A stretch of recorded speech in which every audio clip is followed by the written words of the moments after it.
She sat alone in silence, never asked questions, never spoke much. I thought she needed saving. But one paper changed everything. Her name was the same as my sister who went missing long ago. She had come back. I remembered the first time I saw her, sitting quietly on the group home steps, legs crossed, arms wrapped tightly around her small body, as though she were attempting to get lost in it. Something in her eyes too old for her years, too familiar in some way I could not put my finger on, reached out and grabbed a hold of me and would not relent. I was not thinking about adoption at the time. I wasn't even sure I was ready for that kind of commitment. I had just turned 30, recently landed in a small apartment after years of ping-ponging between roommates and cities, chasing stability like it was some mythical, elusive beast. My own childhood hadn't been easy, and quite honestly, I wasn't sure what a normal family looked like. I'd been in foster care for years after my parents were killed in what I'd been told was an automobile accident. I didn't have any siblings, or at least, that's what I'd always believed. I was working at the home every other weekend, tutoring or playing board games with the kids. It made me feel useful, grounded, like I could be the adult I'd never had during my own childhood. That's where I met her. She was shy, didn't socialize much, but something about her stayed with me. The way she watched everything, the way she flinched when someone raised their voice, even if it was only in laughter. She reminded me too much of myself at that age, lost, closed up tight, trying not to hope too hard for anything better. Weeks passed, and I still noticed her. She very rarely spoke, but when she did, it was always thoughtful, as though she'd spent hours choosing exactly the right words. I finally started sitting beside her for group activities. She'd let me braid her hair sometimes, or she'd read to me from her tattered copy of The Secret Garden. I never pushed her, just let her come to me. And eventually, she did. It was a rainy afternoon. After helping her with her math homework, she whispered something that caught me off guard. "You feel safe," she said. I did not know how to respond to that. I had never been anyone's safe space before. After months of visits, I found myself considering adoption. Not because I felt sorry for the girl, but because I genuinely wished for her to be in my life. I wanted to care for her, give her a home that she could consider permanent. After several meetings, assessments, and paperwork, the process began. The day she moved in with me, she didn't have much, just a small suitcase with some clothes, books, and a worn-out stuffed rabbit with one eye. She was nervous, but I think we both were. I'd never been a parent. She'd never had a home that didn't feel temporary. But we made it work, one awkward dinner and movie night at a time. She started calling me sis before the court finalized the adoption. I did not correct her. I kind of liked it. I officially became her guardian a few weeks before her 9th birthday. We had cupcakes and balloons in the living room, just the two of us, to mark the occasion. She smiled more that day than I'd ever seen. It felt right, like maybe we were both finally where we were meant to be. But all of that changed one night almost a year later. She was asleep on the couch, wrapped in a blanket with a book on her chest.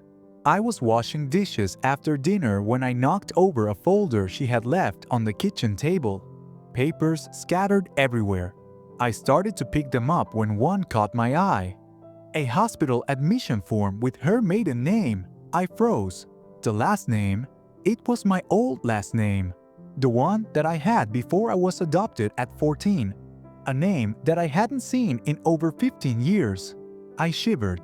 I figured it was an error at first, maybe just a coincidence. But my hands trembled while I sifted through the rest of the documents. Birth certificate, placement forms, medical history, all of it corresponded too well. Her birth date, her mother's name, my mother's name. I sat as though the earth had dropped from under my feet. Could it be? I stayed up all night digging through my own old files, moldy boxes I'd kept in the closet for years. I found the caseworker reports from my childhood unremarkable, incomplete, but enough to show that after the accident, my younger sister had been listed as missing. I'd been told she died with our parents. There was no real explanation. I'd mourned her, although I could barely remember her face. And there she was in front of me. The girl I had sheltered. The one who had chosen me to read to. The one who addressed me as sis. I couldn't sleep that night. I simply stood in the doorway, hearing her soft breathing, attempting to understand how fate could twist something so painfully and flawlessly. The next day, I called a lawyer friend and had him discreetly request a deeper record search. It took weeks of pretending everything was fine, while inwardly I was unraveling at the seams. I questioned everything. Was it mine to bring her home? Or was this a divine entrapment? Should I speak up? Would it destroy her identity? Would she hate me for not saying anything? And then, finally, came the confirmation. DNA match. She was my biological sister. I was cracked open the moment I read the report. Grief, relief, guilt, amazement. It all came flooding in at once. I cried more than I had in years. Not just because I found her, but because I knew how close we came to missing each other forever. But then there was the hardest part, how and when to tell her. She was only 10. Smart, yes, but fragile. She had just started to open up, to believe that this home was forever. Dropping this bomb on her would ruin everything. I talked to a therapist. I practiced the words in front of the mirror. I tried to imagine every possible response she might have. That evening, after dinner, I sat her down. "There's something I have to tell you that's very important," I began, my voice shaking. "And I want you to know that no matter what, nothing ever changes how much I love you or how proud I am to have you in my life." She looked worried. "Am I in trouble?" I shook my head, already getting choked up.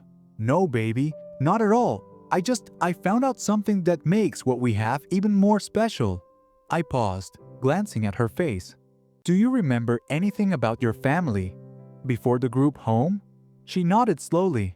"I remember a lady who smelled like jasmine. I think she was my mom. And somebody used to call me Little Bug. That's what I would tell my baby sister." I hadn't heard myself say it in years, and to hear her say it took my breath away. I softly grasped her hands. "That's because you're not someone I adopted. You're my sister. My real sister. We were separated after our parents passed away. I thought I lost you, but we found our way back to each other." Her eyes widened.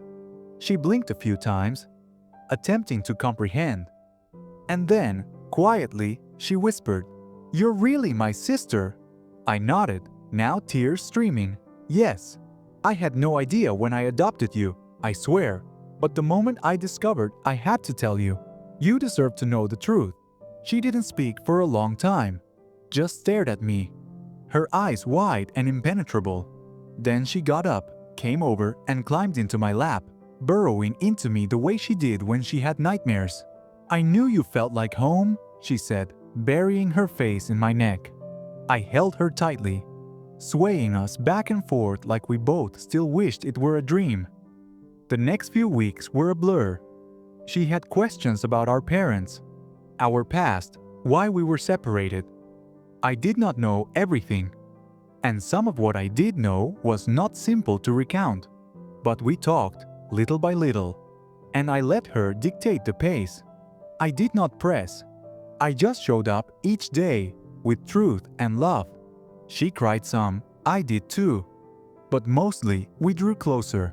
Now that we had words for it, sister, family, found something clicked into place that hadn't quite done so previously. She still says sis, but now it means something different, a deeper truth. In hindsight, I catch myself thinking often about how fragile the thread was that brought us back together.